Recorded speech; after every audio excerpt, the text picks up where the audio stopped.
सभी को जय मसीह की। आज इस समय में भी इस रविवार हम सब एकत्रित होकर परमेश्वर की आराधना कर रहे हैं।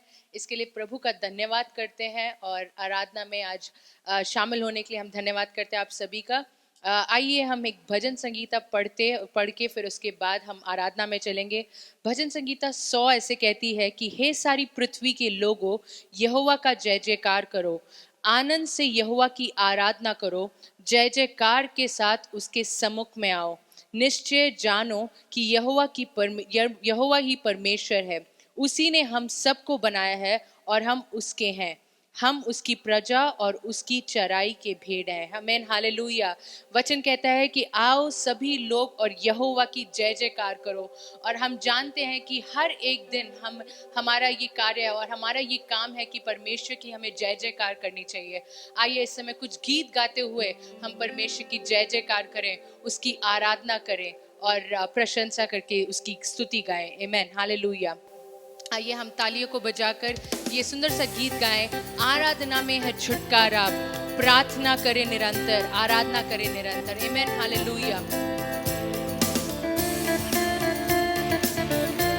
आइए हम ताली बजाकर इस गीत को गाकर परमेश्वर की आराधना करें। आराधना में है छुटकारा, आराधना में है चंगाई,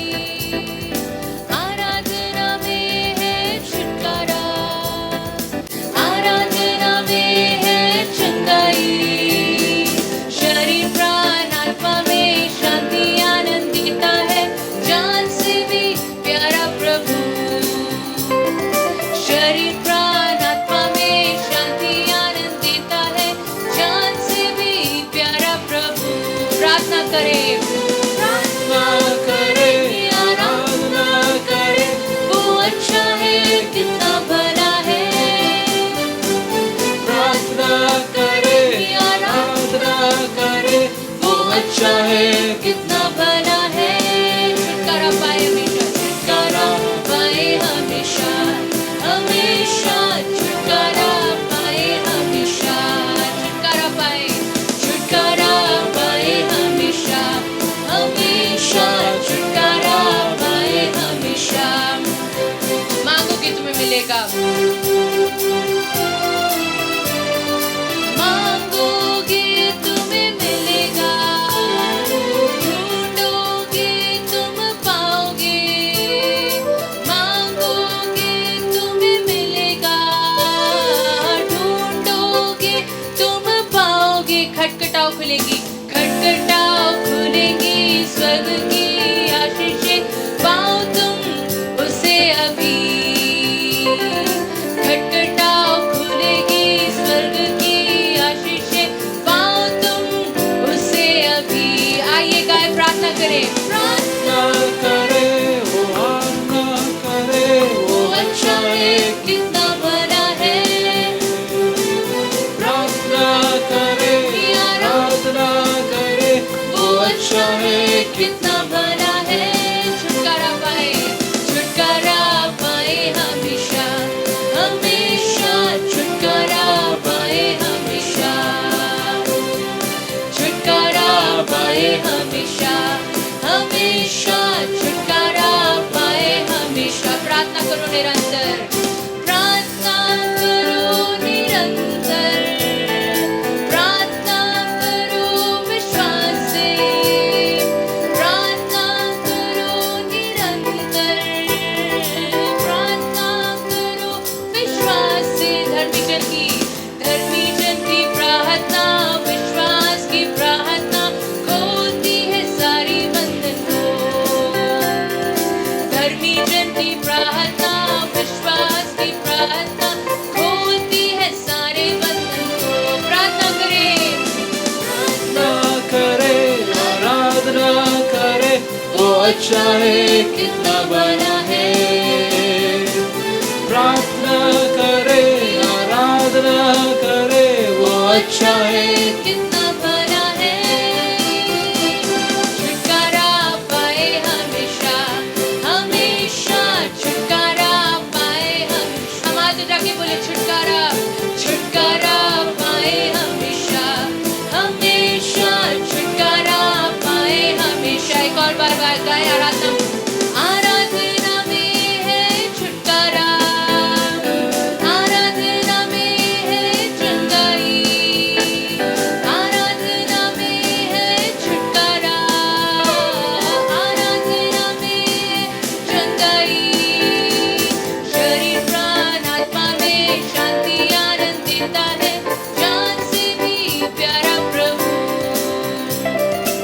शरीर प्राण आत्मा में शांति आनंद देता है, जान से भी प्यारा प्रभु। प्रार्थना करें, प्रार्थना करे, आराधना करे, वो अच्छा है, कितना भला है।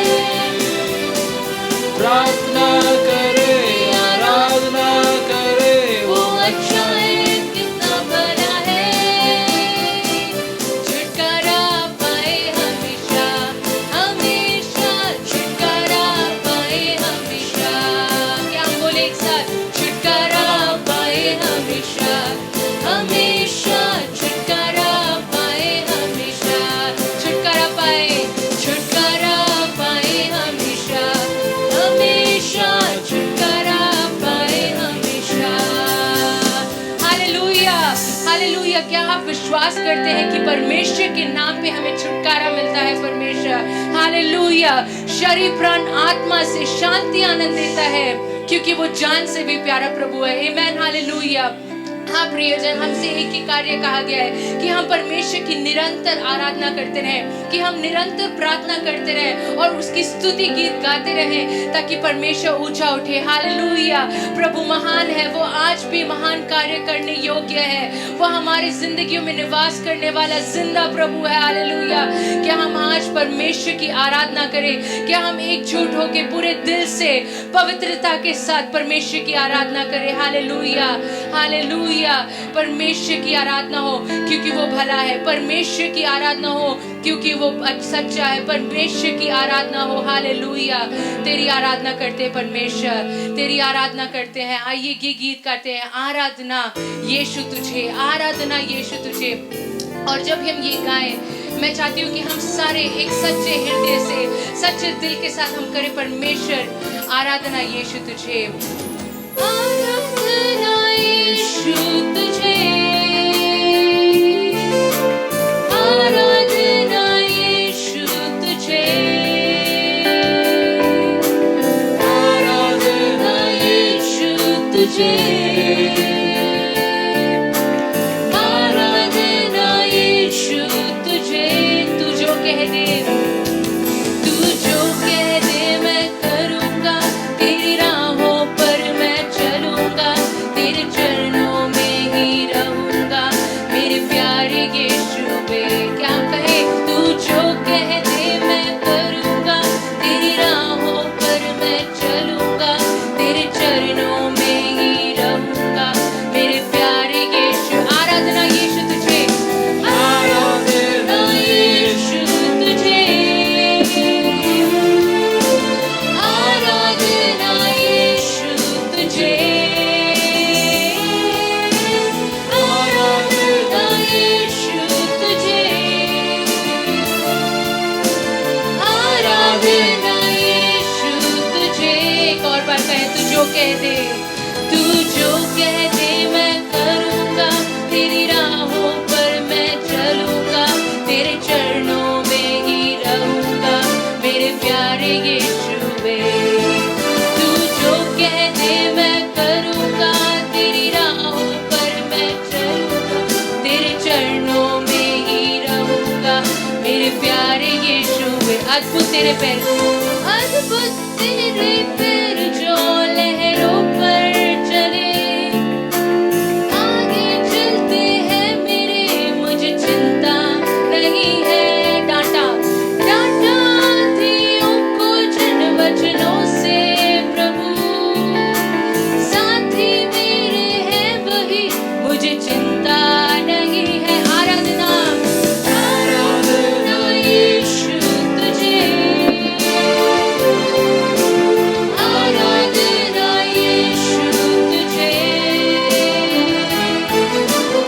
आराधना यीशु तुझे, आराधना यीशु तुझे। तू जो कह दे मैं करूँगा, तेरी राहों पर मैं चलूँगा, तेरे चरणों में ही रहूँगा, मेरे प्यारे यीशु वे। तू जो कह दे मैं करूँगा, तेरी राहों पर मैं चलूँगा, तेरे चरणों में ही रहूँगा, मेरे प्यारे यीशु। राहों को अंधेरों ने जब गहराहों में प्रभु मुझको ले चले, मुझे डर ही नहीं है। फिर किसी ना जब मेरे पीछे हो पड़ी, है बचाता यीशु मुझको, डर ही नहीं। राहों को अंधेरों में, राहों को अंधेरों ने जब घेरा हो मेरे, प्रभु मुझको ले चले, मुझे चिंता नहीं है। फिरों की सेना मेरे पीछे हो पड़ी, है बचाता यीशु मुझको, डर ही नहीं है। आराधना यीशु तुझे, आराधना हालेलुया, आराधना यीशु तुझे, आराधना यीशु तुझे, आराधना यीशु तुझे। तू जो कह दे, जो कह दे मैं करूँगा, तेरी राहों पर मैं चलूँगा, तेरे चरणों में ही रहूँगा, मेरे प्यारे यीशु पे। तू जो कह दे मैं करूँगा, तेरी राहों पर मैं चलूँगा, तेरे चरणों में ही रहूँगा, मेरे प्यारे यीशु पे। हालेलुया। क्या हम सारे मिलके गाएं और बोले, परमेश्वर तू जो कहे परमेश्वर मैं करूँगा। परमेश्वर क्या आज हमारी ये प्रार्थना हो, परमेश्वर आज हम जिंदा है वो तेरे कारण परमेश्वर, आज हम भलाई के कारण है परमेश्वर, वो तेरी भलाई है परमेश्वर। परमेश्वर आज हम परमेश्वर इस जगह में उपस्थित है तो वो तेरे कारण परमेश्वर। हालेलुया। परमेश्वर तू जो कहे हम करेंगे परमेश्वर, तेरी राहों में चलेंगे परमेश्वर, तेरे चरणों में रहेंगे परमेश्वर, क्योंकि तू हमारा प्यारा यीशु है। क्या हम एक और बार गाए परमेश्वर को और कहे, आराधना यीशु तुझे, आराधना यीशु तुझे। आइए हम हाथों को उठा के बोले, आराधना यीशु तुझे, आराधना यीशु तुझे, आराधना यीशु, आराधना यीशु तुझे। Yes Lord hallelujah. आराधना यीशु तुझे, आराधना यीशु तुझे, आराधना यीशु तुझे, आराधना यीशु तुझे। हाँ प्रभु तुझी को आराधना देंगे परमेश्वर, क्योंकि तू सिर्फ जिंदा खुदा है परमेश्वर। तुझी को आराधना देंगे परमेश्वर, तेरी जय जयकार हो परमेश्वर, तेरे नाम की भलाई हो परमेश्वर, तेरे नाम की स्तुति हो परमेश्वर। Hallelujah hallelujah. हाँ परमेश्वर इस समय हर किसी के हृदय पर निवास कर परमेश्वर। परमेश्वर हमें चला परमेश्वर, परमेश्वर हमें पवित्रता से भर परमेश्वर। हालेलुया। परमेश्वर क्योंकि हम जिंदा है परमेश्वर, तू हमारे अंदर रह परमेश्वर और तेरे नाम की आराधना हो। हालेलुया। आराधना यीशु तुझे, आराधना यीशु तुझे। Hallelujah hallelujah hallelujah. प्रभु जी धन्यवाद करते हैं परमेश्वर। आराधना यीशु तुझे परमेश्वर, आराधना यीशु तुझे परमेश्वर, क्योंकि हम तुझे चाहते हैं परमेश्वर, क्योंकि तुमने हमें पहले चाहा परमेश्वर, आपने हमें पहले चाहा, इसलिए हम तुझसे प्यार करते हैं परमेश्वर, इसलिए हम तेरी आराधना करते हैं परमेश्वर। परमेश्वर हम कुछ भी नहीं थे परमेश्वर, पर तूने हमें चुना परमेश्वर, तूने हमें देखा परमेश्वर, हमसे प्यार किया परमेश्वर। इतना ही नहीं परमेश्वर, तूने अपने इकलौते पुत्र को हमें भेजा परमेश्वर, ताकि हम पाप में मरे ना रहे परमेश्वर, पर जिंदा हो, तेरे बच्चों कहलाए परमेश्वर। हालेलुया। तेरी आराधना करते हैं परमेश्वर, तेरी आराधना करते, तेरे नाम की स्तुति हो परमेश्वर। पूरे दिल के साथ, पूरे मन के साथ तेरी महिमा गाते हैं परमेश्वर। परमेश्वर हम पूरे दिल के साथ कहते हैं परमेश्वर। आइए प्रियजन, जब हम ये गीत गाएंगे एक साथ, हम पूरे दिल के साथ, पूरे मन के साथ उसकी महिमा गाएं। और जब आज हम परमेश्वर के भवन में ना हो, परंतु परमेश्वर का भवन हमारे अंदर निवास करता है। हालेलुया। क्या आप विश्वास करते कि परमेश्वर हमारे दिलों में है और हम उसकी महिमा करने योग्य। हालेलुया। क्या एक अच्छा परमेश्वर ने ये हमें चुनौती दी है, ये एक अच्छा समय दिया कि हम परमेश्वर की आराधना कर पाए। हालेलुया। आइए हम गाएं एक साथ, आराधना हम करते हैं।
प्रार्थना बनाए।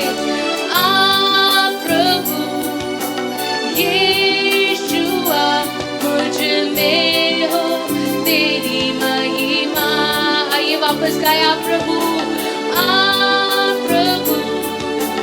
यीशुआ मुझ में हो तेरी महिमा। एक और बार आप प्रभु यीशुआ मुझ में हो तेरी महिमा।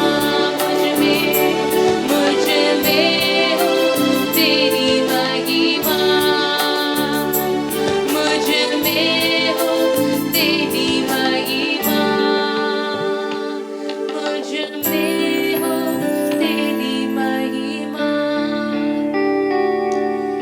हाँ परमेश्वर, हम चाहते हैं, हम तुझे आमंत्रित करते हैं इस समय परमेश्वर कि हम परमेश्वर जो भी जगह में हो परमेश्वर तू हमारे बीच में निवास करेगा परमेश्वर, कि तू परमेश्वर आएगा और तेरी महिमा हमसे हो परमेश्वर, हमारे दिल से परमेश्वर, हमारे दिल की गहराई से तेरी महिमा हो परमेश्वर, तेरे नाम की महिमा हो परमेश्वर, क्योंकि तू भला है परमेश्वर, तूने इतने अच्छे कार्य किए हैं परमेश्वर, क्योंकि तू हमें चलाने वाला परमेश्वर है परमेश्वर।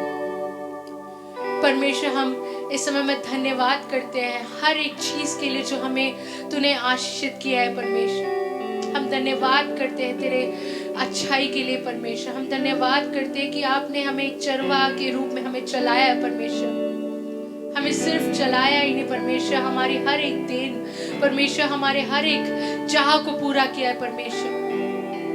हमारी चाह को अकेले नहीं परमेश्वर, परंतु हमें बचाकर, हमें हमें प्रोटेक्ट कर रखा है परमेश्वर। धन्यवाद करते हैं, तेरी करुणा सदा की है परमेश्वर, तेरी करुणा सदा की है परमेश्वर। हम धन्यवाद करते हैं इस समय परमेश्वर, तू हम सब में निवास कर, हमें तेरी पवित्र आत्मा से भर, ताकि हम तेरी पूरे हृदय से, पूरे दिल से, पूरे तन और मन से हम तेरी आराधना कर पाए परमेश्वर, क्योंकि तू जिंदा है, तू अच्छा है,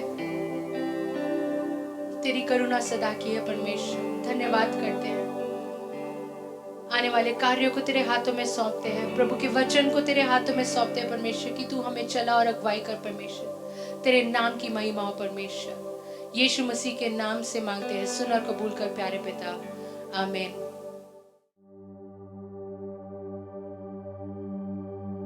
पिता परमेश्वर, सदा समय के लिए हम आपको धन्यवाद देते हैं प्रभु समय हम धन्यवाद देते हैं उन सभी आशीषों के लिए परमेश्वर जो आपने हमारे जीवन में उड़ेला है परमेश्वर। प्रभु समय हम प्रार्थना करते हैं चंगाई के लिए प्रभु। हम इस समय परमेश्वर सभी लोगों को प्रभु हम याद करते हैं प्रभु परमेश्वर जो कोविड-19 से पीड़ित हैं प्रभु। हम प्रार्थना करते हैं प्रभु आप दया कीजिए इस देश पर, इस धरती पर परमेश्वर आप दया कीजिए परमेश्वर। आप अपनी चंगाई परमेश्वर इस धरती पे उड़ेलिए परमेश्वर, अपने लोगों पे उड़ेलिए परमेश्वर, अपने हाथों को बढ़ा के परमेश्वर पीड़ित लोगों को छूइए परमेश्वर और चंगा कीजिए परमेश्वर। जो लोग आपको पुकार रहे हैं परमेश्वर प्रभु मन से जो भयभीत है परमेश्वर, दिलों से जो भयभीत है परमेश्वर प्रभु जो अकेलापन महसूस कर रहे हैं परमेश्वर प्रभु, उन सभी लोगों के लिए हम प्रार्थना करते हैं परमेश्वर। प्रभु आप उनसे बात कीजिए प्रभु आप अपने लोगों को परमेश्वर उन तक पहुंचाइए परमेश्वर। प्रभु आप अपना वचन उन तक पहुंचाइए परमेश्वर, ताकि प्रभु आपका आशा परमेश्वर आपका जो आशा का वचन परमेश्वर उन तक पहुंच पाए परमेश्वर। हम प्रार्थना करते हैं प्रभु कि आपका आनंद से परमेश्वर आप अपने लोगों को भरिए परमेश्वर। वो समय परमेश्वर जो भय जो उनके अंदर है प्रभु, भय की आत्मा को परमेश्वर यीशु मसीह के नाम से प्रभु हम दूर करते हैं परमेश्वर। हम प्रार्थना करते हैं प्रभु इस समय परमेश्वर कलीसियाओं के लिए परमेश्वर, हर एक कलीसिया को प्रभु आप उठाइए परमेश्वर। हम प्रार्थना करते हैं प्रभु एक बड़ी बेदारी परमेश्वर हर एक कलीसिया के ऊपर आने पाए परमेश्वर। प्रभु आप अपने बच्चों को परमेश्वर प्रभु आप उठाइए परमेश्वर। प्रभु आपके लिए चमकने पाए परमेश्वर देश में प्रभु, आपके नाम को ऊंचा उठाने पाए परमेश्वर। प्रभु उन सभी लोगों के लिए प्रार्थना करते हैं प्रभु जो आपको नहीं जानते, उन परमेश्वर उन सभी लोगों को परमेश्वर हम आपको हाथ में सौंपते हैं परमेश्वर। प्रभु हमें भार दे परमेश्वर, हमें बोझ दे परमेश्वर जो परमेश्वर जो आपको नहीं जानते परमेश्वर। प्रभु खोई हुई परमेश्वर उस आत्मा के लिए, उन आत्माओं के लिए परमेश्वर प्रभु हमें बोझ दे प्रभु, ताकि परमेश्वर हम प्रार्थना कर सके, हम अपने घुटनों में आके प्रभु हम इन लोगों के लिए प्रार्थना कर सके प्रभु। प्रभु उन सभी लोगों के लिए हम प्रार्थना करते हैं प्रभु कि आप उनकी आंखों को खोलिए प्रभु, आत्मिक आंखों को खोलिए परमेश्वर, आत्मिक कानों को खोलिए, हृदयों को खोलिए परमेश्वर, ताकि आपका वचन को हम परमेश्वर लोग ग्रहण करने पाए परमेश्वर, सच्चाई को जानने पाए परमेश्वर। सिर्फ आप ही आप परमेश्वर सच्चे खुदा हैं प्रभु। प्रभु हम सब कुछ आपके हाथ में सौंपते हैं परमेश्वर। प्रार्थना करते हैं प्रभु इस अंत दिनों के लिए परमेश्वर। प्रभु मदद कर प्रभु कि हम तैयार होने पाए परमेश्वर, अपने आप को तैयार करने पाए परमेश्वर। प्रभु कलीसिया तैयार होने पाए परमेश्वर। प्रभु अपने देश को हम तैयार करने पाए प्रभु आपके आने वाले दिनों के लिए परमेश्वर। प्रभु अंत के दिनों के लिए परमेश्वर। प्रभु हमें बोझ दे प्रभु बोझ दे परमेश्वर। हम अपने आप को परमेश्वर पूर्ण रीति से आप पे सौंप सके परमेश्वर, अपने जीवनों को फरक सके परमेश्वर। धन्यवाद देते प्रभु, धन्यवाद देते परमेश्वर। सब कुछ आपके हाथ में सौंपते हैं, यीशु मसीह के नाम से मांगते हैं, सुन और ग्रहण कर पिता, आमीन।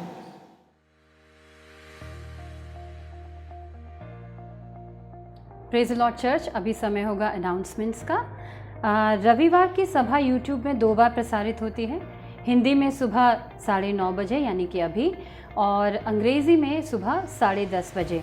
कृपया यूट्यूब के इस चैनल के माध्यम से जुड़ें ताकि हम परमेश्वर की आराधना मिलकर कर सकें।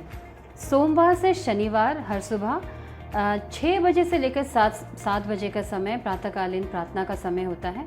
GCLC के सदस्य प्रार्थना के ग्रुप में जुड़े हुए हैं, उन्हें प्रार्थना के विषय भेज दिए जाते हैं। यदि आप चाहते हैं कि आप भी इस ग्रुप से जुड़ें ताकि आप प्रार्थना में शामिल हो सकें, तो अपना नाम पास्टर को ज़रूर भेज दें। प्रत्येक रविवार शाम को 8 बजे युवाओं के लिए गूगल मीट पर विशेष चर्चा का आयोजन होता है। विश्व के कोने कोने में कार्यरत अगुवे ज्वलंत विषयों पर बातचीत करते हैं। ये विषय ऐसे होते हैं जिससे आपको आत्मिक रूप से उन्नति करने में सहायता मिलती है। यदि आप भी चाहते हैं कि आप इन गूगल मीट पर होने वाली विशेष वार्ताओं का या चर्चाओं का हिस्सा बन सकें तो अपना नाम पास्टर यूदा के पास ज़रूर भेज दें। बच्चों के लिए विशेष ऑनलाइन क्लासेस चल रही हैं।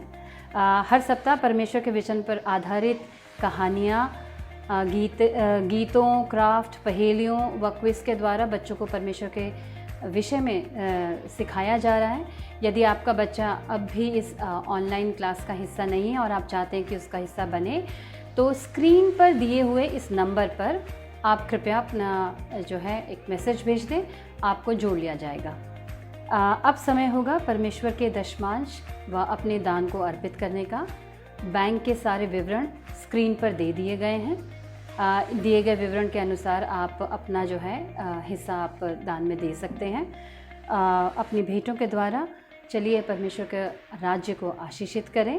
परमेश्वर की आशीष आप सभी पर बने रहे। आमीन।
Praise the Lord, Church. Today's scripture reading is taken from Psalm 107 verses 23 to 31. भजन संहिता 107 अध्याय 23 से 31 पद। जो लोग जहाजों पे समुद्र पर चलते हैं और महासागर पर होकर व्यापार करते हैं, वे यहोवा के कामों को और उन आश्चर्य कर्मों को जो वह गहरे समुद्र में करता है देखते हैं। क्योंकि वह आज्ञा देता है तब प्रचंड बयार उठकर तरंगों को उठाती है। वे आकाश तक चढ़ जाते, फिर गहराई में उतर कर आते हैं और क्लेश के मारे उनके जी में जी नहीं रहता। वे चक्कर खाते और मतवाले की भांति लड़खड़ाते हैं और उनकी सारी बुद्धि मारी जाती है। तब वे संकट में यहोवा की दुहाई देते और वह उनको सकेती से निकालता है। वह आंधी को शांत कर देता और तरंगें बैठ जाती हैं। तब वे उनके बैठने से आनंदित होते हैं और वह उनको मन चाहे बंदरगाह में पहुंचा देता है। लोग यहोवा की करुणा के कारण और उन आश्चर्य कर्मों के कारण जो वह मनुष्यों के लिए करता है उसका धन्यवाद करें। आमीन।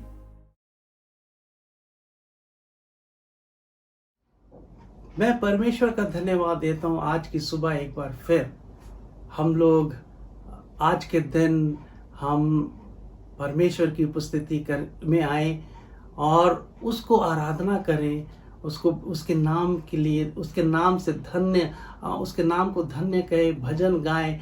हमने दान दिया, हमने अलग अलग विषयों के लिए प्रार्थना की और अब हम परमेश्वर के वचन में जा रहे हैं। मैं परमेश्वर का धन्यवाद देता हूँ हमारे पासवान पास्टर रॉबर्ट जयराज का, जिन्होंने एक बार और मौका दिया। और मैं अपने आप को बड़ा सौभाग्यशाली समझता हूँ कि परमेश्वर के वचन के साथ आपके साथ रूबरू हूँ।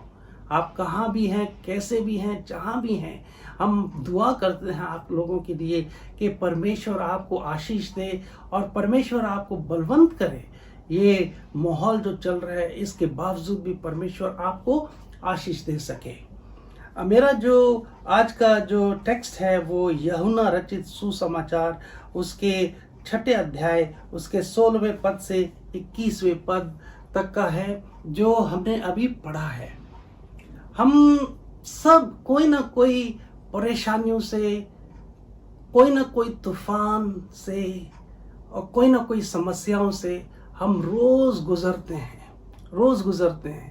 हम कई बार इन तूफानों में इतने घुस जाते हैं कि हमें परमेश्वर की उपस्थिति का शायद अंदाजा भी नहीं होता कि वो कैसे संभालता है। पर आज के वचन में भी ये वचन हम सबों के लिए इतना लागू है कि हम परमेश्वर के वचन से हम ढांढस बांध सकते हैं, शांति पा सकते हैं।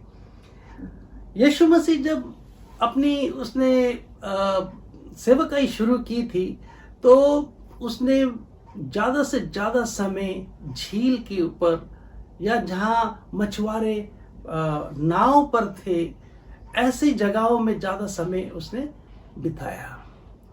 यीशु मसीह के जो चेले भी थे वो मछुआरे थे, वो उनका जिंदगी नाव से और झील या समुद्र के पानी से काफ़ी गहरा संबंध था। यीशु मसीह के चेले वो इतने मास्टर थे उस जगह के, पानी के इतना मालिक जैसे थे कि उनको मालूम था कि मछली कहाँ पर है और कहाँ पे नहीं है। और यीशु मसीह के जो चेले थे उन्होंने जब अपने खाली समय में अपने जाल को उन्होंने ठीक किया और जब तूफानी समय में भी उन्होंने आगे जाके मछलियों को पकड़ा। यीशु मसीह का जो वचन है वो कई तरीके से हमारे जिंदगी में आता है। मैं जो ये पढ़ रहा हूँ वो हम देखते हैं यीशु मसीह के वचन में यीशु मसीह 2 बार ऐसी घटना हुई है, जो एक बार वो नाव में बैठे थे और आंधी चली, तूफान चले और यीशु मसीह के चेलों ने उसको उठाने की कोशिश की और सफल हुए। और यीशु मसीह ने उनको बोला कि आप में विश्वास नहीं है क्या, कि आपको विश्वास नहीं है, कि आपका विश्वास कहाँ गया है। और यीशु मसीह ने उस समय भी तूफान को डांटा और बाइबल बताती कि वो अपने मंजिल जहाँ उन्होंने जाना था वहाँ पे वो जा सके। और यहाँ पर जो हम पढ़ते हैं, यहाँ पर हम देखते हैं कि यीशु मसीह ने दूसरी जगह में बताते हैं कि वो किस प्रकार अपने चेलों को मिलने के लिए नाव की तरफ बढ़ते हैं उस आंधी और तूफान वाली रात में। और वो पानी के ऊपर, वही पानी जो उनकी नाव को तोड़ रहा था, वही पानी, वही तूफान जो उनकी नाव से टकरा रही थी, वही आंधी और तूफान पर चलकर यीशु मसीह अपने चेलों के पास आए हैं। ये जो हमने पढ़ा है यूहन्ना 6:16 से लेके 21 तक, इसमें हम देखते हैं कि इसका थोड़ा सा बैकग्राउंड इस प्रकार है कि यीशु मसीह को मालूम पता चला कि उसका जो यूहन्ना बपतिस्मा देने वाले का सर कटवा दिया गया है, और बहुत ही गमगीन हालत में वो अपने चेलों के साथ इस जगह में आते हैं और अलग रहते हैं थोड़ा समय, पहाड़ी समय में। और लोगों को पता चलता है कि यीशु मसीह गलील में है, और वो गलील में आते हैं और वो पहाड़ पर आते हैं जहाँ पर यीशु मसीह है। यीशु मसीह वहाँ एक बहुत बड़ा अद्भुत आश्चर्यचकित काम करता है। वो 5,000 से भी ज़्यादा लोगों को 5 रोटी और 2 मछलियों से लोगों की भूख पूरी करता है। उसके बाद यीशु मसीह तुरंत अपने चेलों को बोलते हैं कि यहाँ से नाव पकड़ के आप दूसरी जगह जाओ, आप कफरनहूम के पास, गलील से कफरनहूम के पास जाइए। हमारे चर्च की भी एक बहुत बड़ी वो प्रॉमिस है जो हम दूसरे साल भी देख रहे हैं, वो है क्रॉस ओवर। हमारी जिंदगी क्या है? एक क्रॉस ओवर है। यहाँ पे यीशु मसीह ने क्या बोला है अपने चेलों को? गलील की झील से और कफरनहूम में जाना।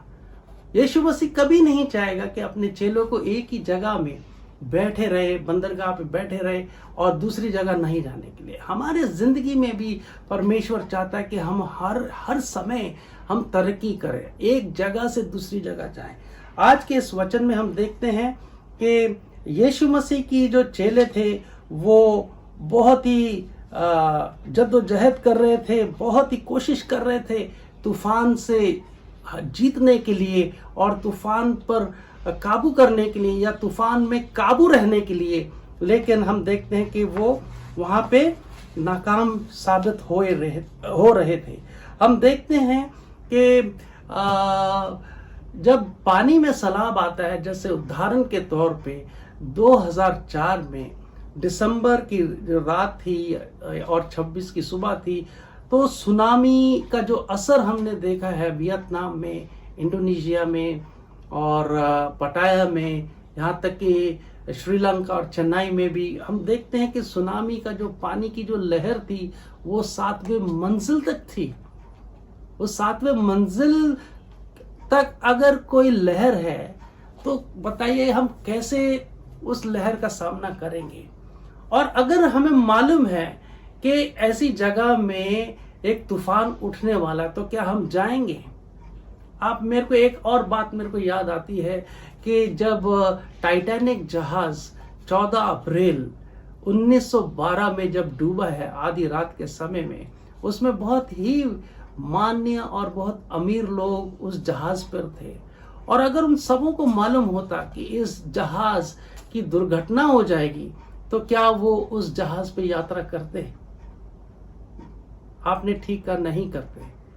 और इसी प्रकार यीशु मसीह के चेलों को अगर मालूम होता कि आज शाम को जब वो झील में, समुद्र में जा रहे हैं, बल्कि और वहां पे एक बहुत बड़ा तूफान आएगा, तो वो जाते? मेरे ख्याल मैं भी उन चेलों के साथ मिलकर यही कहता कि मैं नहीं जाऊंगा, हम कुछ और कर लेते। लेकिन यीशु मसीह सब कुछ जानता था और यीशु मसीह ने ये उनकी यात्रा उसने इनिशिएट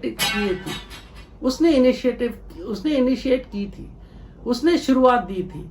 यीशु मसीह ने सब कुछ जानते हुए उन्होंने अपने चेलों को बोला कि आज आप दूसरी जगह जाइए, और कुछ आगे नहीं बताया।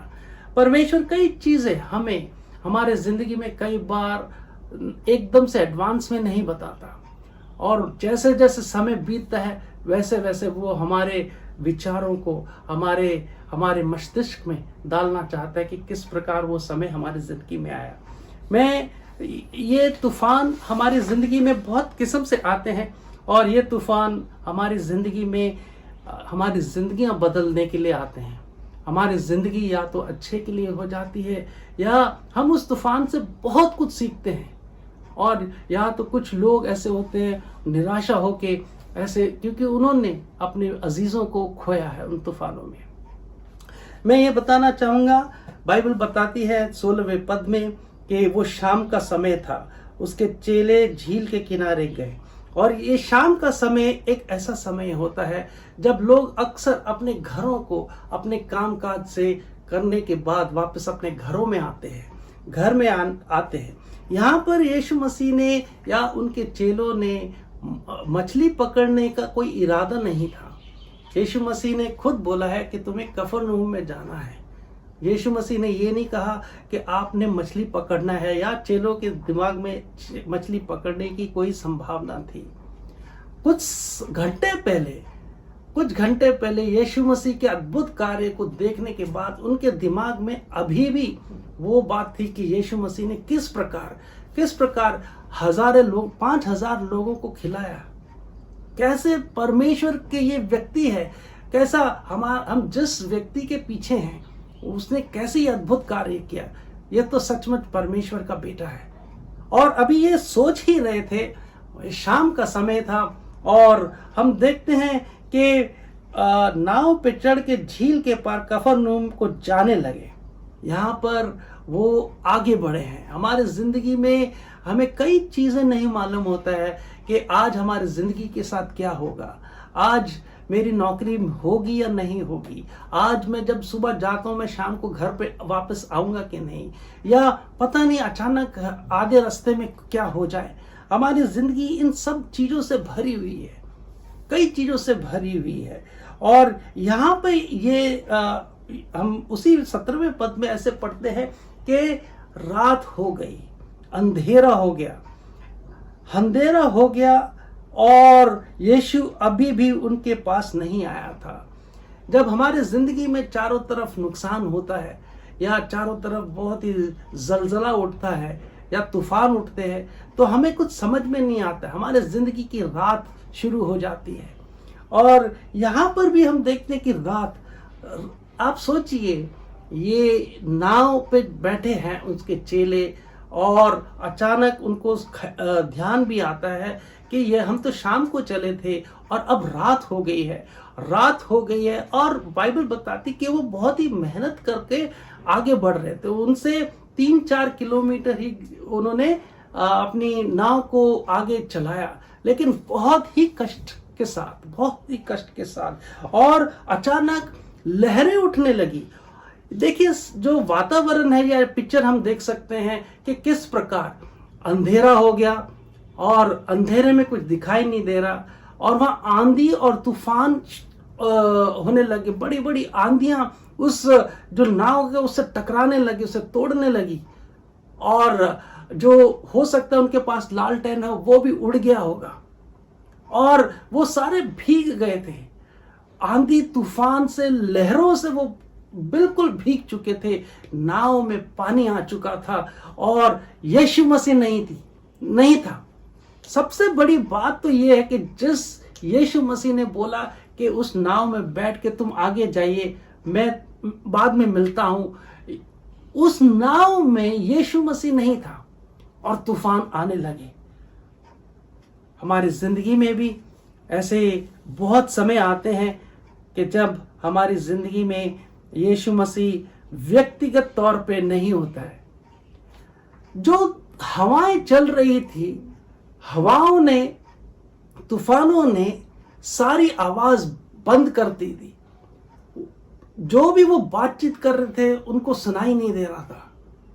तूफान हमारे जिंदगी में कई चीजें हमारे आंखों के सामने बंद कर देता है, लेकिन यीशु मसीह की पुकार, यीशु मसीह की आवाज तो उन तक पहुंच रही थी। यीशु मसीह की आवाज उन तक पहुंच रही थी। कई बार आंधी तूफान हमारे चेलों की, हमारे यीशु मसीह के चेलों की आवाज बंद जरूर कर सकते हैं, लेकिन जो रेस्क्यू है या यीशु मसीह की आवाज अपने चेलों के प्रति, वो हम कभी भी कोई बंद नहीं कर सकता। आपको याद होगा जब पॉल और साइलस जब वो बंदी गृह में थे, उनको बंद जरूर कर दिया था, लेकिन उस रात को वो इतना आनंद के साथ, चोट लगी हुई थी, वो जो उनको मार मिली थी, उनका दर्द जरूर उनको लग रहा था, लेकिन उन्होंने परमेश्वर के प्रति, यीशु मसीह के प्रति उन्होंने गीत गाना शुरू किया। उन्होंने आनंद से उन्होंने गीत गाए। और आप देख सकते हैं कि उस जेल में क्या हुआ कि आगे चल के हम देखते हैं कि जेलर और उसका परिवार आगे बदल गया। हमारे जिंदगी में कई तूफान आते हैं, लेकिन इसका मतलब ये नहीं कि हमारे चारों तरफ मौके बंद हो गए हैं, द्वार बंद हो गए हैं, क्योंकि यीशु मसीह हर जगह मौजूद है। यही नहीं, हम देखते हैं कि उस रात को वहां लिखा है कि तीसरे पहर में, चौथे पहर में यीशु मसीह वहां पर आया। जब हम इस्राएल का जो कैलेंडर देखते हैं और उनका समय देखते हैं, तो उनके जो 4 पहर हैं वो शाम के 6 बजे से लेके 9 बजे एक पहर होता है, 9 बजे से 12 बजे दूसरा पहर होता है, और जो तीसरा पहर है वो बिल्कुल आधी रात यानी कि 12 बजे से 3 बजे तक, और जो चौथा पहर है वो 3 बजे अभी भी अंधेरा होता है, सुबह सुबह अंधेरे में, और वो 6 बजे तक होता है। जब यीशु मसीह वहां पे लिखा है कि उसके 19वें पद में इस तरह लिखा कि यीशु को झील पे चलते और नाव के निकट आते देखा और डर गए। यीशु मसीह को देखने से, यीशु मसीह की जिस बाइबल में लिखा कि जो भी उसके संपर्क में आया उनकी जिंदगी बदल दी परमेश्वर ने। यीशु मसीह ने उनकी जिंदगी बदल दी। लंगड़े आए, अंधे आए, कोढ़ी आए, और यहाँ तक कि यीशु मसीह के चेलों को भी जिंदगी उन्होंने बदल दी। लेकिन एक ऐसा वातावरण था यहाँ पर, उसके चेले खुद यीशु मसीह को पहचान नहीं सके और वो घबरा गए, डर गए एकदम, क्योंकि ऐसे जब चारों तरफ आंधियां चल रही है, पानी पूरी तरह से उनके चेहरों पे है और नाव डूब रही है, ऐसे समय पर उन्होंने देखा कोई व्यक्ति आते समय, तो वो डर गए और उन्होंने ये सोचा कि ये तो कोई भूत है, ये तो कोई आत्मा है। लेकिन यीशु मसीह ने कहा, डरो मत, मैं हूं। मैं मसीह हमारे जिंदगी में बहुत कुछ करता है। और कई बार हमारे ब्लड विजन से, ऐसे वातावरण में हमारा जो विजन होता है, हमारी जो क्या बोलते विजन है या दृष्टि है, वो थोड़ा सा खराब हो जाती है। हम यीशु मसीह को नहीं पहचानते हमारे उतार चढ़ाव में, हम यीशु मसीह को पहचानने से इनकार कर देते हैं कि वो हमारे इस आंधी में वो हमारा साथ दे रहा है। इस आंधी समय में उसने ये कहा कि डर मत, मैं हूं, मैं तुम्हारे साथ हूं। और वो ऐसे ही नहीं है, वो ही आंधी और तूफान के ऊपर, उसके पैर आंधी और तूफान के ऊपर थे। और यीशु मसीह अपने चेलों के पास उस आधी रात के समय 3 बजे और 6 बजे के बीच में आया। उस समय सन्नाटा था, लेकिन सिर्फ शोर हो रहा था तो सिर्फ आंधी और तूफान का, और नाव बिल्कुल पानी में डूबती जा रही थी। और जो चेले थे, जो हमेशा वो मास्टर्स ऑफ द सी बोले जाते थे, उनको कोई होश नहीं था, उनको कुछ समझ में नहीं आया कि वो इतना गलील की इस झील को, इस समुद्र को कई बार उन्होंने कफरनहूम में आना जाना लगा रहा। लेकिन आज की इस शाम से लेके आज की सुबह तक वो समझ नहीं पाए कि ये अचानक कैसे आया। बाइबल बताती है कि अचानक से कई जगह में मत्ती रचित सुसमाचार और उसके आगे मरकस, लूका में भी ऐसे कई जगह में ऐसे लिखा कि अचानक से तूफान आया।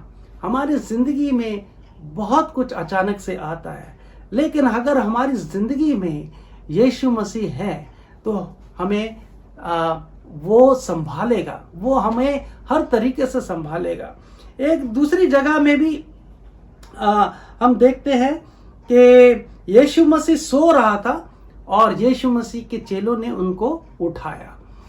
ये 2 घटनाएं अलग अलग जगह है और ये आत्मिक नहीं है, ये घटना है, ये सच में जो हुई बात है। बाइबल का मैं धन्यवाद देता हूं कि बाइबल सारी सच्ची घटनाओं पर आधारित एक ऐसी पुस्तक है जहां पर उन्होंने उन लोगों के बारे में लिखा है जिनके साथ वो सच्ची घटना घटी है। और यीशु मसीह को उन लोगों ने उठाया, उसके चेलों ने। हमारे ज़िंदगी में भी कई बार हम यीशु हमारी नाव में है लेकिन वो सोता है। आप बाइबल में एक बात बताइएगा कि क्या वो सच में सो रहा था? यीशु मसीह आंखें बंद तो उसकी जरूर थी, लेकिन उसके कान तो खुले थे। बाइबल में ये भी बताया जाता है कि हे यहोवा तेरा सृजनहार, वो तो ना तो ऊँघता है ना वो सोता है। वो उसकी नजरें हमेशा हमेशा अपने बच्चों के ऊपर रहती है और उसके कान हमेशा उनकी दुहाई पे रहते हैं। यहाँ पर यीशु मसीह को सब कुछ मालूम था। यीशु मसीह हो सकता है उनके विश्वास की परीक्षा, डाउट नहीं करना चाहिए, शक नहीं करना चाहिए। यहाँ पर एक बार और भी हम देखते हैं कि जब यीशु मसीह नाव की तरफ बढ़ रहा था तो पतरस ने पहचाना और ये कह के कहा, यीशु अगर आप सच में यीशु मसीह हैं तो आप मुझे बोलिए कि मैं आपके पास आऊं।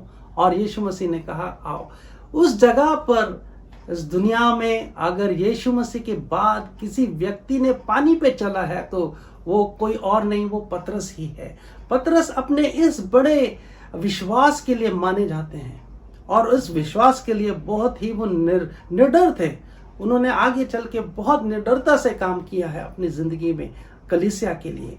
और यीशु मसीह यहाँ लिखा गया है कि 21वें पद में इस तरह लिखा है, वे उसे नाव पर चढ़ा लेने के लिए तैयार हुए और तुरंत वो नाव उस स्थान पर जा पहुंची जहां वो जा रहे थे। यहाँ पर लोगों ने स्वीकार किया प्रभु यीशु मसीह को और निर्णय लिया कि यीशु मसीह आप हमारी नाव में आए। और जैसे यीशु मसीह नाव में आता है वहां शांत, जो तूफान होता है वो शांत हो जाता है। और बाइबल बताती है कि जिस स्थान पे वो जा रहे थे वहां पर वो नाव पहुंच गई। हमारे जिंदगी की इस यात्रा में हम एक छोटी सी नाव के समान है। नाव हमेशा आगे बढ़ती है। नाव के बारे में ये कहा गया है कि वो जो बनाई जाती है तो वो इस तरह से बनाई जाती है कि वो तूफानों के बीच में, समुद्र की लहरों पे वो चीरती हुए वो उनका सामना करे। हम नीति वचन उसके 30वें अध्याय में और उसके 30वें अध्याय और उसकी 19 में इस तरह लिखता है, 3 बातें मेरे लिए अधिक कठिन है वरन 4 जो मेरी समझ से परे है, आकाश में उकाब पक्षी का मार्ग, चट्टान पे सर्प की चाल, समुद्र में जहाज की चाल और कन्या के साथ पुरुष की चाल। यहाँ पे नीति वचन लिखने वाला ऐसे कहता है, समुद्र में जहाज की चाल। उसने ये नहीं कहा कि बंदरगाह में जहाज की चाल, कि जहाज वहां खड़ा है। जहाज की एक विशेषता ये है, वो हमेशा मैजेस्टिक और बहुत ही बढ़िया लगता है जब वो लहरों के बीच में है और लहरों को चीरता हुआ आगे बढ़ता है। एक और उसका चरित्र है कि जहाज में जो बैठे हुए लोग हैं, जहाज एक जगह से दूसरी जगह क्रॉस ओवर बिना कोई समस्या होते हुए, चारों तरफ समस्या, लहरें और समुद्र की गहराई जरूर हो सकती है, लेकिन अपने यात्रियों को सुरक्षा के साथ एक जगह से दूसरी जगह वो ले जाता है। और एक और विशेषता ये है कि जहाज बंदरगाह के लिए नहीं बनाए गए हैं, वो समुद्र में जाने के लिए बनाए गए हैं। हमारी किश्ती भी इसी तरह है, हमारी जीवन की किश्ती भी इस प्रकार है। और यहाँ पे मैं वापस आता हूँ, यीशु मसीह उस जगह में आया जहाँ पे अपने उसके चेले तूफान में उलझ रहे थे और उनको समझ में नहीं आ रहा था। उनको तो आज ऐसे लग रहा था जैसे आज हमें अपनी मौत और जिंदगी की एक बहुत बड़ी परीक्षा है। यीशु मसीह उनको हर एक भाव को जानते हुए यीशु मसीह उतर पड़ा उनके तूफानों में। जो चेलों का जो तूफान था वो उसका हो गया, यीशु मसीह का हो गया। यीशु मसीह उस नाव में बैठे और उसका जो चैलेंजेस थे, डिसाइपल्स के, जो चेलों के जो मुश्किलें थी, जो तूफान थे, वो यीशु मसीह के हो गए। और यीशु मसीह जैसे उस जगह में आया, उनकी नाव में आया और वो नाव उस जगह पे पहुंची जहां उनको जाना था। मुझे नहीं मालूम आप कहाँ जा रहे हैं, आपका रास्ता कैसा है, लेकिन अगर आपकी नाव में यीशु मसीह नहीं है तो आज एक अच्छा मौका है कि आप अपनी ज़िंदगी में यीशु मसीह को बुला लें। आप अपनी ज़िंदगी में उसे आने के लिए कोशिश करें, क्योंकि वही है जो इस दुनिया के तूफानों से, इस दुनिया के कई चीज़ें, तूफान या बहुत बड़ी घटनाएं जो दुर्घटनाओं में बदल जाती है, उसको हमें समझ में नहीं आता ये हुआ कैसे। उन चीज़ों को संभालने वाला वो परमेश्वर जिसने आसमान ज़मीन को बनाया, जिसने तूफानों को बनाया, वो आपकी ज़िंदगी में, जिसके हाथ में आपकी ज़िंदगी और मौत है, वो आपकी ज़िंदगी में आएगा तो क्या आपको अच्छा नहीं लगेगा? यीशु मसीह हमारे ज़िंदगी में जब वो आता है तो वहाँ पे हर किस्म के तूफान, चाहे वो घरेलू हो, चाहे वो शादी की समस्या हो, चाहे हमारे ज़िंदगी में कईयों के सपने हैं कि एक अच्छा जीवन साथी मिले, कईयों के बहुत बड़े बड़े सपने हैं कि मैं प्रभु के लिए ये करूं और ये करूं, मैं मेरी अच्छी नौकरी हो और मैं एक सफल व्यक्ति बनूं। हमारे ज़िंदगी में कई लोग हैं जो इन तूफानों में टकरा कर चकनाचूर हो जाते हैं। उनकी ज़िंदगी में उन्होंने परमेश्वर की हेल्पिंग, जो मददगार हाथ है, उसको नहीं देखा। और कई लोग तो बहुत ही डिप्रेस्ड और बहुत ही स्ट्रेसफुल लाइफ जीते हैं और कभी भी अपने इस स्ट्रेस और डिस्ट्रेस लाइफ में यीशु मसीह को आने नहीं देते। और अगर वो यीशु मसीह को बुलाएं तो वो स्ट्रेस और डिस्ट्रेस या जो भी समस्या है वो प्रभु यीशु मसीह की हो जाएगी। वो आपको मंजिल मकसूद तक ले जाएगा। यीशु मसीह ने कभी नहीं कहा कि हमारे ज़िंदगी में तूफान नहीं आएंगे या मैंने आपके पापों को माफ़ कर दिया है और वो सारी जो टेम्पटेशंस है, जो परीक्षाएं हैं, वो कभी भी नहीं आएंगी। हम एक ऐसे समय में रहते हैं जहां पर परमेश्वर ने कहा कि ये सब होगा, लेकिन ढांढस बांधो, मैं तुम्हारे साथ हूं, मैं तुम्हारे साथ हूं, मैं वही हूं जिसने वायदा किया है कि मैं हमेशा तुम्हारे साथ हूं। कई लोगों ने यीशु मसीह को अपनी नाव में सुला के रखा, कई सालों से उसको उठाने की चेष्टा नहीं की और वो उनकी नाव डूब गई और कई लोगों की तो डूब रही है, लेकिन उन्होंने कोशिश नहीं की कि यीशु मसीह को हिलाए। वो जरूर क्रिश्चियन परिवार में पैदा जरूर होते हैं, लेकिन उनको यीशु मसीह के बारे में व्यक्तिगत संबंध है ही नहीं, एक यीशु मसीह के बारे में कुछ भी ज्ञान नहीं। परमेश्वर कितना भला है, आने की चेष्टा नहीं की और वो उनकी नाव डूब गई और कई लोगों की तो डूब रही है, लेकिन उन्होंने कोशिश नहीं की कि यीशु मसीह को हिलाए। वो जरूर क्रिश्चियन परिवार में पैदा जरूर होते हैं, लेकिन उनको यीशु मसीह के बारे में व्यक्तिगत संबंध है ही नहीं, एक यीशु मसीह के बारे में कुछ भी ज्ञान नहीं। परमेश्वर कितना भला है, आने की चेष्टा नहीं की और वो उनकी नाव डूब गई और कई लोगों की तो डूब रही है, लेकिन उन्होंने कोशिश नहीं की कि यीशु मसीह को हिलाए। वो जरूर क्रिश्चियन परिवार में पैदा जरूर होते हैं, लेकिन उनको यीशु मसीह के बारे में व्यक्तिगत संबंध है ही नहीं, एक यीशु मसीह के बारे में कुछ भी ज्ञान नहीं। परमेश्वर कितना भला है, आने की चेष्टा नहीं की और वो उनकी नाव डूब गई और कई लोगों की तो डूब रही है, लेकिन उन्होंने कोशिश नहीं की कि यीशु मसीह को हिलाए। वो जरूर क्रिश्चियन परिवार में पैदा जरूर होते हैं, लेकिन उनको यीशु मसीह के बारे में व्यक्तिगत या इनको आगे कैसे ले जाऊं, उन बच्चों में वो जज्बात या वो वैल्यू सिस्टम मैं कैसे दूं जो परमेश्वर के हैं। बहुत सारे तूफानों से कई लोग हैं जिन्होंने इस माहौल में अपनी नौकरियां खो दी हैं या खो रहे हैं, लेकिन वो इतने परेशान हैं। कईयों ने अपने अजीज़ों को खो दिया है, कईयों ने अपने भाइयों को, कईयों ने अपने माँ बाप को और कईयों ने अपने अंकल और आंटी को खो दिया है और वो चूर हो गए। उन्होंने ऐसे परमेश्वर की उपासना से क्या फ़ायदा। कई लोग ऐसे सोचते हैं कि मेरे परमेश्वर ने क्यों नहीं, मैंने इतनी प्रार्थना की, मैंने इतना कुछ किया, और यीशु मसीह ने क्यों नहीं मेरे अंकल या मेरे पापा को या मेरी माँ को या मेरी बहन भाई को उनको जिंदा रखा। आप याद रखिए, याकूब की कहानी सुन लीजिए कि उसके सब कुछ होने के बावजूद भी उसका पूरा परिवार, जो 7 बेटे, मतलब उनके बेटे बेटियां सब एक के साथ एकदम मर गए। लेकिन याकूब जो था वो ये अयूब ने ऐसे बोला कि परमेश्वर ने दिया और परमेश्वर ने लिया, उसका नाम की जय हो। और ये बहुत आसान है, प्रचार करना बहुत ही आसान है, लेकिन हमारी जिंदगी में जब ये होता है और उस वातावरण में ऐसे शब्द बोलना बहुत ही भारी पड़ते हैं।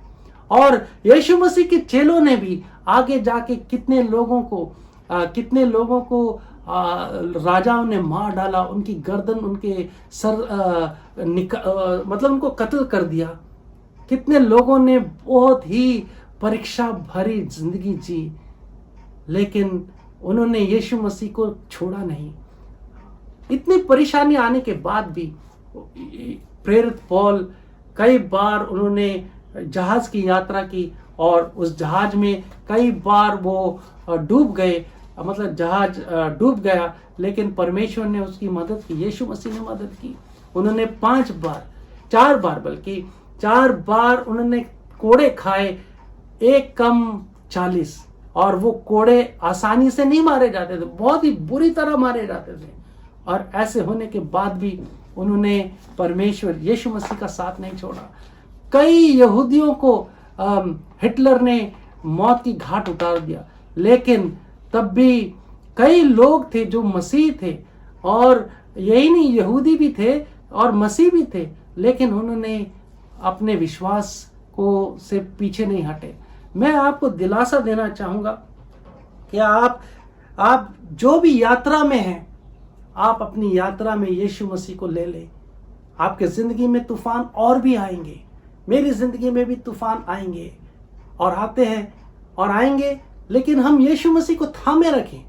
और यीशु मसीह हमारे साथ हमें कहेगा, मैं हूं, डर मत। बाइबल में बताते हैं, यशाया नबी की पुस्तक, उसमें इस तरह लिखा है कि यशाया नबी पुस्तक उसके 43 में उसके पहले वचन में ऐसे लिखा है, हे इस्राएल तेरा रचने वाला, हे याकूब तेरा सृजनहार यहोवा अब यूं कहता है, मत डर, क्योंकि मैंने तुझे छुड़ा लिया है, मैंने तुझे नाम लेकर बुलाया है, तू मेरा ही है। जब तू जल से होकर जाए मैं तेरे संग रहूंगा, जब तू नदियों से होकर चले तब वह तुझे ना डुबो सकेगी, जब तू आग में चले तब तुझे आंच ना लगेगी और उसकी लौ तुझे ना जला सकेगी। परमेश्वर कितना भला है, वो तो हमारे नाम को भी जानता है। हमारी कलीसिया में तो कितने लोग हैं जिनके शायद हम नाम भी नहीं जानते।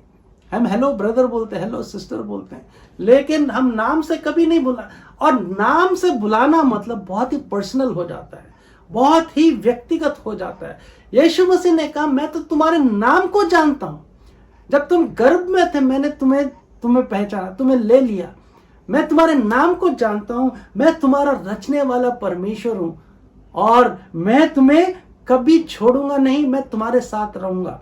और यही बात यीशु मसीह अपने चेलों से बता रहा था, डर मत, मैं हूं जिसने ये कहा है कि हे इस्राएल तेरा रचने वाला और हे याकूब तेरे सृजनहार यहोवा अब यूं कहता है कि डर मत, क्योंकि मैंने तुझे छुड़ा लिया है। आज की इस सुबह में आपको मैं एक मौका देना चाहूंगा कि आपके शायद नाव में बहुत सारे लोग होंगे, लेकिन यीशु मसीह नहीं होगा। आपकी जिंदगी में ये जो घटनाएं हैं, हो सकता है वो दुर्घटना में बदल जाती हैं, लेकिन इन सब को बचाने के लिए यीशु मसीह आपकी मदद करना चाहता है। आप जब ऐसे वातावरण में, आप ऐसे तूफान में, आप किसकी तरफ अपनी नजर रखोगे? अपने परिवार वालों के ऊपर, अपने माँ बाप के ऊपर, अपने बैंक अकाउंट, या अपनी कंपनी के ऊपर, या बिजनेस के ऊपर, या सबसे बढ़िया बात है यहोवा यीशु मसीह के ऊपर? अगर आपकी नज़र दूसरी जगह है तो आप डूब जाओगे, लेकिन अगर आप यीशु मसीह से मदद मांगेंगे तो वो हमेशा उस जगह में होगा। हो सकता है आप पहचानेंगे नहीं, और यीशु मसीह आपके बिल्कुल नज़दीक है। भजन संहिता 46 में ऐसे लिखा है, वो तो हमारा सृजनहार, वो तो हमारा मददगार है, एकदम सहज से मदद करने वाला। और मेरे को एक बात याद आती है, एक बार एक घर में आग लग गई थी और एकदम हड़बड़ी हो गई, और बाप अपने परिवार के साथ नीचे चला गया बाहर की तरफ, और वो मकान जलने लगा। तब उसे याद आया कि उसका छोटा लड़का वो बाहर जाने के बजाय छत पे चला गया। जब छत पे गया तो आग बहुत तेज हो चुकी थी, और उसके पापा ने कहा कि बेटा आप कूद जाओ, मेरे ये जो कंधे हैं आपको संभाल लेंगे, मेरे ये जो हाथ हैं आपको संभाल लेंगे। बेटा को आवाज जरूर आ रही थी, लेकिन अपने पिता को देख ही नहीं पा रहा था, क्योंकि आग की लौ इतनी तेज थी। और उसने कहा, पापा मैं आपको पहचान ही नहीं पा रहा, आप कहां पर हो, मुझे कुछ समझ में नहीं आ रहा, मैं आपको देख भी नहीं पा रहा। तब उसके पापा ने कहा कि तू डर मत, तू कूद ले, क्योंकि मैं तुझे देख पा रहा हूं। परमेश्वर भी इसी तरह है। परमेश्वर की आंखें हमेशा हमेशा हमारे ऊपर है। परमेश्वर हम क्या करते हैं या क्या सोचते हैं, ऐसे समयों में परमेश्वर जब हम हमारे बच्चों को देखते हैं कि आज उनका बहुत स्ट्रेसफुल लग रहे हैं, या तो हम पहचान जाते हैं कि वो क्या अपने दिमाग में सोच रहे होंगे। परमेश्वर की आंखें हमेशा हमारे ऊपर है। परमेश्वर की आंखें परमेश्वर के दास पास्टर रॉबर्ट जयराज ने ये संदेश दिया था इस साल के आरंभ में कि परमेश्वर की आंखें हमारे ऊपर रहेंगी, हमारे उसके लोगों के ऊपर रहेगी, और वो हमेशा हमें संभालेगा।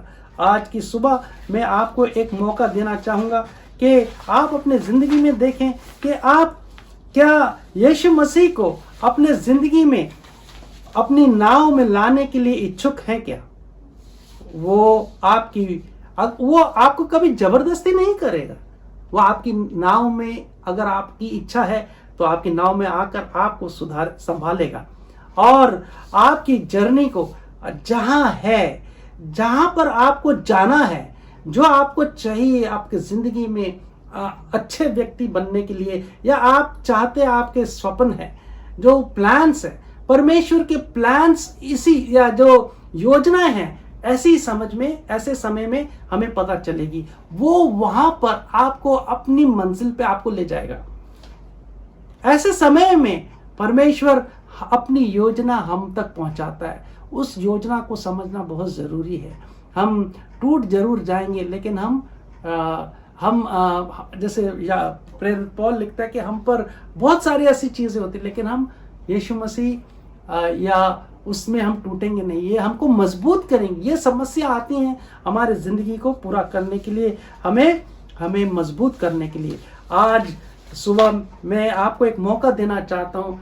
मैं एक गीत गाते समय मैं आपको अभी एक वेलकम नोट देना चाहूँगा कि अगर आपके ज़िंदगी में आप परमेश्वर को, यीशु मसीह को अपना हाथ संभालेंगे, वो आपको अपनी ज़िंदगी में मदद करेगा। वो आपकी ज़िंदगी में आपकी नाव को वहाँ ले जाएगा जहाँ ज़रूरत है।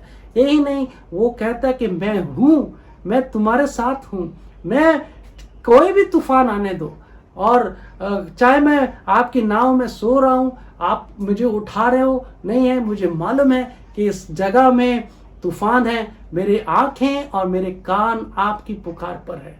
और यही नहीं, परमेश्वर इतना भला है कि अगर हम उसको जांचे, इन तूफानों में शायद हम ब्लर्ड नजर आए, तब भी वो कहता है कि मैं तुम्हारे साथ हूँ। आइए, मैं ये गीत गाते समय आपको एक मौका देना चाहूँगा कि आप परमेश्वर को अपना ज़िंदगी दे, और आप अपनी ज़िंदगी को एक नए दौर से, एक नए स्टाइल से, एक नए तरीके से यीशु मसीह के साथ अपनी ज़िंदगी में चलें। कि अपने दिल को टटोले और यीशु मसीह को अपनी ज़िंदगी में आने दें। ईश्वर को धन्य कहते जिसने बनाया हमको, उसको प्रणाम करते जिसने बचाया हमको। सारे